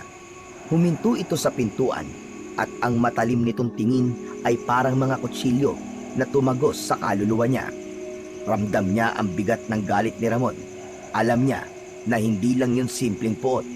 May mas malalim na dahilan ang galit ng mga ito sa kanya at yun ang nais niyang malaman. Ano ba nagawa ko para magalit kayo sa akin ng ganito? Sigurado ka bang gusto mong malaman, Justin? Kaya nga ako nagtatanong eh. Ano ba ang kasalanan ko sa inyo? Isang nakakatakot na ngisi ang sumilay sa labi ni Ramon. Mas lalong naging matalim ang tingin nito kay Justin. Ang totoo, wala ka namang kasalanan. Ang dapat mong sisihin ay ang tatay mo, si Fredo. Anong kinalaman ng tatay ko dito? Ang tatay mo ang dahilan kung bakit ka nandito. Pinatay niya ang asawa ko dahil sa isa tong aswang. Tinanggalan niya kami ng pagkakataon na magkaroon ng isang buong pamilya. Pinagplanuhan naming lahat ito. Mula sa pagkakakilala niyo ni Rachel hanggang sa pagdala niya sa iyo dito. Lahat ng yun ay para makaganti kami. Para pagbayarin ang tatay mo sa ginawa niya sa amin. Kapag pinatay ka namin, mararamdaman niya ang sakit na naramdaman namin nung pinatay niya ang asawa ko. Sigurado akong ginawa lang ng tatay ko ang tama. Siguro, may dahilan siya kung bakit pinatay ang asawa mo. Wala akong pakialam kung anong dahilan niya. Nagkamali siya ng aswang na pinatay. At ngayon, ikaw ang magbabayad sa pagkakasala niya. Sa mismong harapan ni Justin, ay mas naging halimaw palalo si Ramon. Nagngalit ang mga panga nito. Mas lalong lumaki ang katawan, habang ang mga kamay nito ay nagkaroon ng mas matatalas na mga kuko. Ang mga mata nito ay tila nagbaga na ng tuluyan at ang mga ngipin nito ay umusli na sa kanyang bibig. Napaatras si Justin at alam niya na wala na talaga siyang magagawa kundi ang lumaban at ipagtanggol ang kanyang sarili. Sa isang iglap, sumugod si Mang Ramon kay Justin ng mabilis at mabangis. Napaatras si Justin at halos tumama sa mukha niya ang mga kuko nito. Tumama ang mga kuko ni Ramon sa pinto na nag-iwan ng malalalim na gasgas sa kahoy. Inisip ni Justin na kung sa mukha niya yun tumama, siguradong siya ay mamamatay kagad. Hinampas ni Justin si Ramon gamit ang buntot ng pagi, pero mabilis itong nakaiwas. Naabot ni Ramon si Justin at nasugatan ang braso niya gamit ang matatalas nitong kuko. Napasigaw si Justin sa sakit, ngunit hindi siya umatras. Sa halip, gumanti siya ng hampas at tumama sa gilid ng mukha ni Ramon ang buntot ng pagi. Nagpatuloy ang kanilang laban. Sinugod muli ni Ramon si Justin. Hindi nakaiwas si Justin at tinamaan siya ng suntok sa tiyan. Napaluhod siya ng dahil sa sakit at sinamantala yon ni Ramon upang sugatan ang kanyang balikat. Tumulo ang dugo ni Justin sa sahig ng kusina, ngunit hindi niya binitiwan ang kanyang armas. Pakiramdam ni Justin ay hindi nauubusan ng lakas si Mang Ramon. Sa isang pagkakataon, sinunggaban ni Mang Ramon si Justin at binuhat siya, saka ibinagsak sa lamesa ng kusina. Napaigik si Justin, ngunit bago pa makalapit si Ramon dito, hinampas niya ito ng malakas sa muka gamit ang buntot ng pagi. Napaatras si Ramon at bahagyang napaluhod. Sumigaw ito sa labis na galit. Muling sumugod si Ramon, ngunit mas naging handa na si Justin sa pagkakataon na yon. Sa bawat galaw ni Ramon ay umiwas siya o hindi kaya ay hinahampas niya ito ng buntot ng pagi. Kapwa natigilan ang dalawa nang narinig nila ang malakas na pagpalaw ni Rachel mula sa ikatlong palapag. Kuya Robin! Kuya! Nanlaki ang mga mata ni Ramon at napatingin ito kay Justin. Anong ginawa mo kay Robin? Anong ginawa mo sa anak ko? Pinatay ko siya. Kung hindi ko ginawa yon, ay ako mamamatay. Walang hiya ka. Wala kang pinagkaiba sa ama mo. Papatayin kita! Papatayin kita! Malakas na sumigaw si Ramon. Mas lalong naramdaman ni Justin ang galit na kumawala kay Ramon ng sandaling yon. Tumindi lalo ang kaba niya dahil alam niya na sa pagkakataon na yon ay mas nagkaroon ng dahilan si Ramon na paslangin siya. Mabilis na sumugod si Ramon at sa bilis nito ay hindi na nagawang makaiwas pa ni Justin. Sinunggaban siya ni Ramon at naramdaman niya ang pagbaon ng mga kuko nito sa magkabilaan niyang braso. Kasunod nun ay buong puwersang kinagat ni Ramon ang balikat ni Justin. Halos napaluhod siya sa labis na sakit dahil pakiramdam niya ay tumagos sa kanyang buto ang mga pangil ng aswang. Napasandal si Justin sa lababo habang nagpupumiglas mula sa pagkakahawak ni Ramon sa kanya. Sa gilid ng kanyang mata ay napansin niya ang lagayan ng mga kutsilyo. Habang abala si Ramon sa pagkagat kay Justin, ay pilit niyang inabot ang lagayan ng mga kutsilyo. Kinuha niya ang pinakamahabang kutsilyo at mahigpit niyong hinawakan. Buong puwersa niya yung itinarak sa likod ni Ramon. Naramdaman ni Justin ang pagkawala ng mga ngipin ni Ramon sa balikat niya. Napaatras ito. Hindi na sinayang pa ni Justin ang pagkakataon na yon. Hinawakan niya ang ulo ni Ramon at ginilitan niya ang leeg nito. Tumilamsik ang dugo ni Mang Ramon sa sahig at sa mukha ni Justin bago bumagsak ang katawan nito sa sahig. Nanghina si Justin matapos ang laban niya kay Mang Ramon.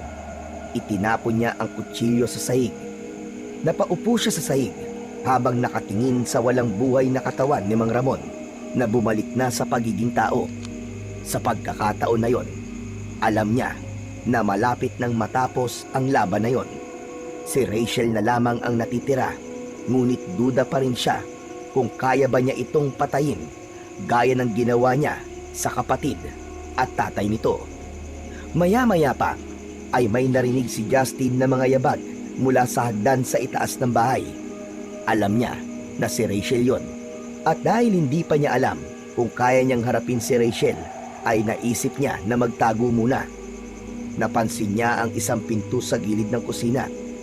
Dati pa niyang nakikita ang pintong yon, ngunit wala siyang ideya kung ano ang nasa loob nun. Nilapitan ni Justin ang pinto at binuksan yon. Isang makipot na hagdan pababa ang bumungad sa kanya. Sa ibaba ay may malamlam na ilaw na sapat lang upang makita niya kung ano ang nasa kanyang harapan. Alam ni Justin na kung hindi siya kikilos kagad ay maaabutan siya ni Rachel. Kaya kahit hindi siya sigurado sa kung anong meron sa ibaba ng hagdan, ay pumasok na siya at mabilis na isinarado ang pinto. Nagsimula na siyang bumaba sa hagdan na gawa sa makapal na uri ng kahoy.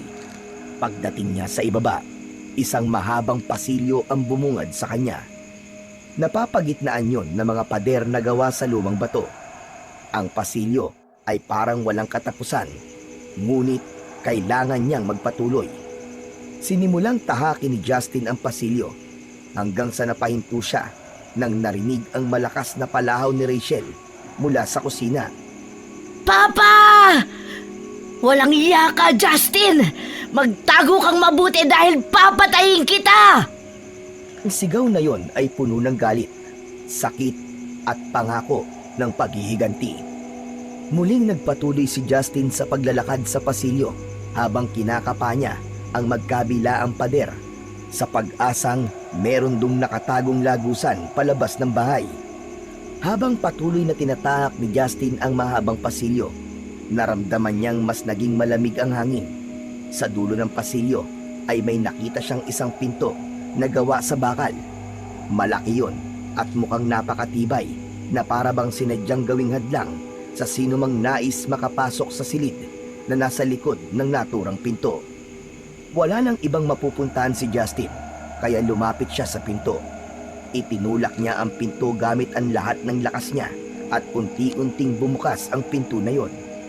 Agad na sumalubong sa kanya ang isang nakakasulasok na amoy. Amoy yon ng tila nabubulok na karne. Napapikit siya at halos masuka sa tindi ng alingasaw. Sumilip siya sa loob, ngunit napakadilim. Kinapa niya ang dingding sa tabi ng pinto at umasa siya na may makikita siyang switch. At hindi nga siya nagkamali dahil naramdaman ng mga daliri niya ang switch na agad niyang pinindot.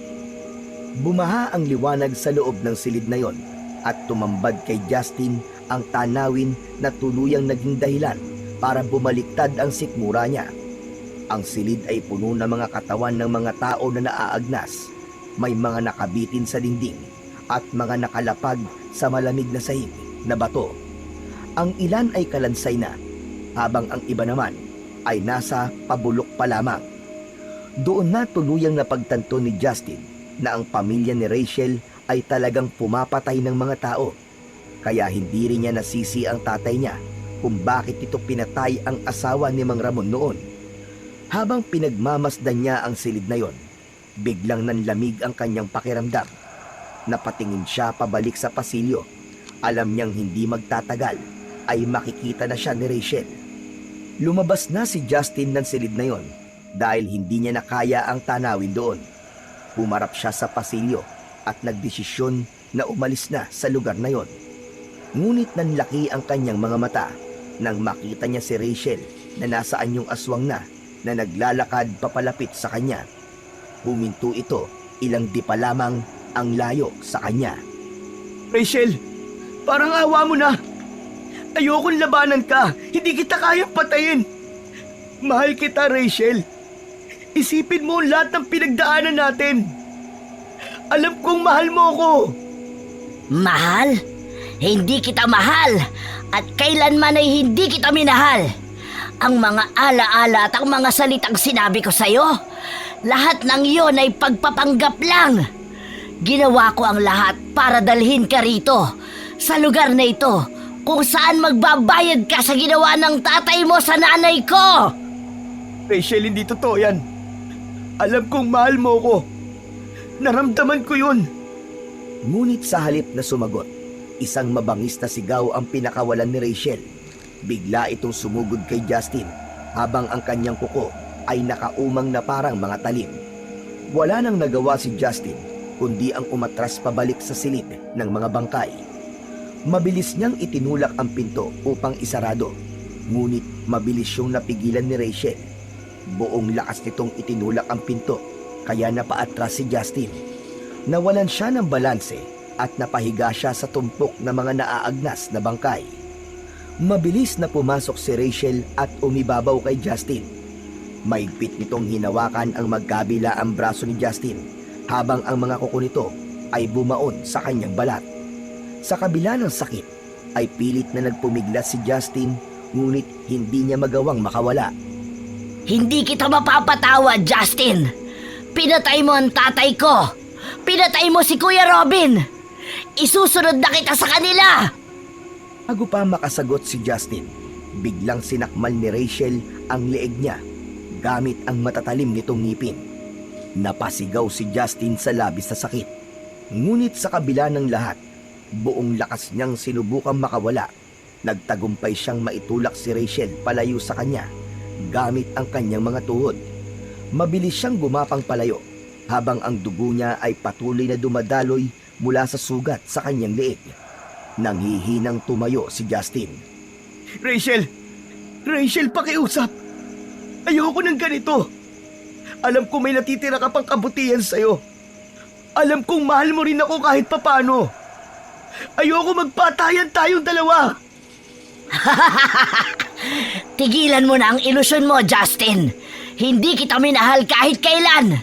Sa mga sandaling magkasama tayo, wala akong ibang gustong gawin kundi ang patayin ka! Natigilan si Justin sa sinabing yun ni Rachel. Sa pagkakataon na yon, tinanggap na lang niya ang katotohanan na nilinlang lang siya ni Rachel upang mapunta siya sa sitwasyon na yon. At kung patuloy siyang aasa na may pagmamahal pa si Rachel sa kanya, ay baka yun pa ang maging dahilan para magtagumpay ito na patayin siya. Muling umatake si Rachel at mabilis nitong sinugod si Justin gamit ang matatalas nitong mga kuko. Agad naman na umiwas si Justin at muntik pa siyang mawalan ng balanse. Rachel! Rachel, pakiusap! Huwag mong gawin to! Hindi mo kailangan gawin to! Ngunit tila bingi si Rachel sa kanyang mga pakiusap. Muling umatake si Rachel at muling umiwas si Justin. Sa gitna ng laban, nabitiwan niya ang buntot ng pagi. Nagmadali siyang yumuko upang damputin yon. Ngunit biglang sumugod si Rachel at hinila ang kanyang braso upang pigilan siya na makuha ang kanyang sandata. Diretsong tinignan ni Justin si Rachel. Sa mga mata nito, Rachel, hindi kita kayang saktan. Alam kong may natitira ka pang kabutihan sa'yo. Hindi ka ganito, Rachel. Hindi ka ganito. Alam kong hindi ikaw ito. ngunit sa halip na sumagot, isang mabangis na sigaw ang isinagot ni Rachel. Malakas siya nitong itinulak at nang tumingin si Justin sa likod niya, ay nakita niya na naroon ang nakabukas na pinto. Tumakbo siya papunta ron, pero bago pa siya makalabas, ay nahawakan na siya ni Rachel sa braso. Hinila siya nito pabalik at ibinilibag siya nito sa dingding. Ang katawan ni Justin ay tumama sa isang matigas na pader at agad siyang bumagsak sa sahig. Sinubukan niyang tumayo, pero dahil sa lakas ng paghampas niya sa pader, ay hindi na niya maigalaw ang kahit na anong parte ng kanyang katawan. Marahang lumapit si Rachel kay Justin. Uminto ito sa may paanan niya. Marahan itong yumuko habang ang mukha nito ay puno ng puot. Rachel! Rachel, pakiusap! Tigilan mo na to! Tingnan mo ako sa mga mata, Justin. Gusto ko na ang mukha ko ang huli mong makikita bago ka mamatay. Hindi nakapagsalita si Justin. Pakiramdam niya ay yun na ang kanyang katapusan. Ang kanyang mga mata ay puno ng luha habang nakatitig kay Rachel. Marahan na isinaksak ni Rachel ang matutulis itong kuko sa tiyan ni Justin. Napahiyaw sa labis na sakit si Justin nang maramdaman niya ang pagbaon ng mga kuko ni Rachel sa kanyang katawan. Halos mawalan na ng ulirat si Justin sa tindi ng sakit. Ngunit inisip niya ang kanyang mga magulang. Alam niya na labis na masasaktan ng mga yon kapag namatay siya. Kaya kahit wala na siyang pag-asang mabuhay ng sandaling yon, ay humiling pa rin siya sa Diyos ng himala. Hanggang sa nanlaki ang mga mata ni Justin nang biglang pumasok sa silid na yon ang kanyang ama na si Fredo. Meron itong tangan na matalas na itak. Inakala niya na imahinasyon niya lang ang lahat, kaya bahagya siyang napangiti. Anong iningiti-ngiti mo dyan? Ang gusto ko ay masaktan ka! Magmakaawa ka sa akin, Justin! Mabilis na lumapit si Fredo sa kanila at tumayo ito sa likod ni Rachel na wala pa rin kaalam-alam sa pagdating ng ibang tao sa silid na kanilang kinaroroonan. Pakawalan mo ang anak ko! Halimaw! Nagulat si Rachel nang marinig ang malakas na sigaw ni Fredo. Agad itong humarap, ngunit wala na itong nagawa nang itaas ni Fredo ang hawak nitong itak at dumapo yun sa gilid ng leeg ni Rachel. Bumaon ng malalim ang talim ng itak. Paulit-ulit na tinaga ni Fredo ang leeg ng aswang hanggang sa tuluyang humiwalay ang ulo nito sa katawan. Bumagsak ang walang buhay na katawan ni Rachel sa sahig. Nang hilakbot si Justin sa kanyang nasaksihan, halos mawalan siya ng ulirap habang nakatingin sa walang ulo na katawan ni Rachel. Wala pa ring tigil ang pag-agos ng luha sa kanyang mga mata. Yumukod ang ama niyang si Fredo at mahigpit na niyakap si Justin. Hindi pa rin alam ni Justin kung ano ang sasabihin niya matapos ang lahat ng nangyari. Anak, tumingin ka sa akin. Tapos na. Ligtas ka na. Pero Papa, si Rachel po. Patawarin mo ko kung kinailangan ko siyang patayin, anak. Pero ginawa ko lang ang tama. Hindi mo na siya maililigtas. Isa siyang aswang. At kahit anong sabihin mo sa kanya, ay hindi kanya pakikinggan. Dahil wala siyang ibang nasa isip, kundi ang patayin ka. Sa kabila ng mga sinabi ni Fredo, nanatiling magulo ang isip ni Justin. Hindi niya magawang sisihin si Fredo, ngunit hindi rin niya maitanggi ang sakit ng pagkawala ni Rachel. Walang anumang salita ang lumabas mula sa bibig ni Justin. Nanatili siyang nakayakap kay Fredo at umasa siya na kahit papano ay may mahanap siyang kapanatagan sa gitna ng sakit at lungkot na nararamdaman niya. Hindi na muna niya inisip kung paanong naroon ang kanyang ama dahil hindi pa niya kayang iproseso ang samot-saring emosyon na lumukob sa buo niyang pagkatao ng sandaling yon. Nang tuluyan ng kumalma si Justin, ay inalalayan siya ni Fredo upang makatayo. Bagamat nangihina pa siya at masakit pa rin ang buo niyang katawan, ay pilit niyang iniakbang ang kanyang mga paa habang patuloy na nakaalalay si Fredo sa kanya. Magkasamang tinahak nila Justin at Fredo ang mahabang pasilyo at inakyat nila ang hagdan palabas ng basement. Dumiretso sila sa sala at nagtaka si Justin nang makitang nakabukas ang main door. Tuluyan na silang lumabas ng bahay ni Rachel. Nanlaki ang mga mata ni Justin nang makita niya ang mga walang buhay na katawan ng mga kasambahay ni Rachel na nasa anyong aswang pa rin. Umupo muna sila sa hagdan na nasa harapan ng bahay habang ang araw ay unti-unting sumisilip sa silangan. Pa, ikaw ba ang pumatay sa kanila? Oo, anak. Hinarangan nila ako nang dumating ako kanina. Hindi nila ako tinantanan hanggang sa makuha akong susi sa isa sa kanila. Kaya nagawa ko makapasok sa loob. Mabuti na lang at hindi pa uli ang lahat ng dumating ako. Pero pa, paano niyo po nalaman na kailangan ko po ng tulong? Huminga ng malalim si Fredo bago sumagot. Nung magpadala ka sa akin ng litrato ni Ramon at Robin, agad ko nakilala si Ramon. Si Ramon ang asawa ng aswang na napatay ko noon. Pumapatay sila ng mga tao. Napakarami nilang naging biktima noon. Kaya hinanap ko sila. Pero nung nagka-engkwentro kami, ang asawa lang niya napatay ko. Nakatakas si Ramon. Pero bago siya tumakas, nagbanta siya na maghihiganti siya sa akin. Alam kong darating ang araw na gagawin niya ang sinabi niya. Pero hindi ko akalaing sa ganitong paraan. Kaya na malaman ko kung sino ang tatay ni Rachel, alam ko na kagad na nasa panganib ka. Ngayon pa, naiintindihan ko na ang lahat. Kaya agad akong bumiyahe papunta rito, anak. Pero nahirapan akong hanapin ang bahay na ito ni Ramon. Kaya natagalan pa ako. Pasensya ka na, anak. Sana'y mas maaga ako nakarating para hindi na humantong ang lahat sa ganito. Wala po kayong dapat na ihingi ng pasensya, Papa. Ang importante po ay buhay tayo. Nailigtas niyo pa rin po ako. Si Mama nga po pala. Sino pong kasama niya sa bahay? Pinabantayan ko muna siya sa Tita Maricel mo. Mahirap para sa akin na iwanan siya, pero hindi ko rin kayang pabayaan ka, anak.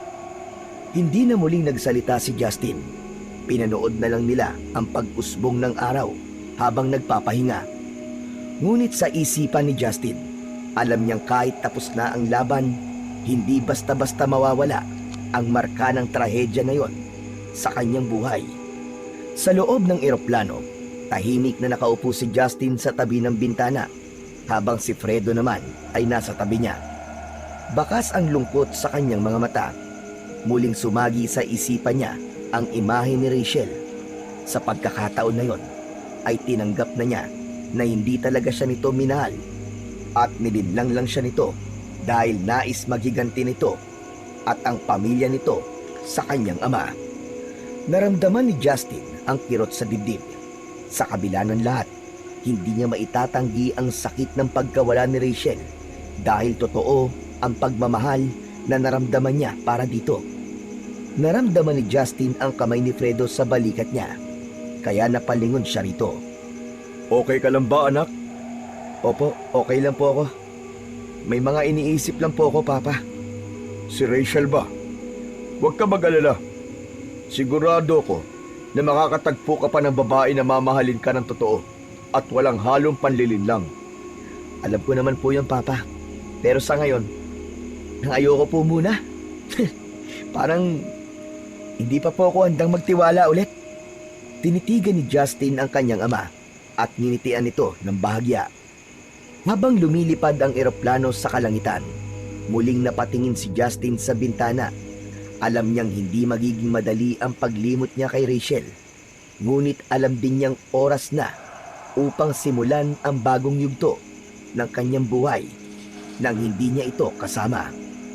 Makalipas ang ilang taon, tuluyan nang bumalik sa normal ang buhay ni Justin. Ang sakit at trahedyang pinagdaanan niya noon ay nanatili na lamang na bahagi ng kanyang madilim na nakaraan. Ang mga alaala ni Rachel, bagamat mahapdi at masakit nung una, ay natutunan niyang bitiwan.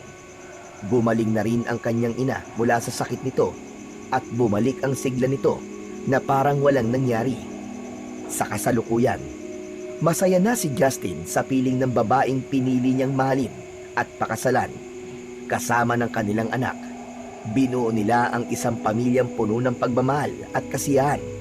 At sa pagkakataon na yon, ay natagpuan ni Justin ang tunay na kapayapaan at ang kaligayahan.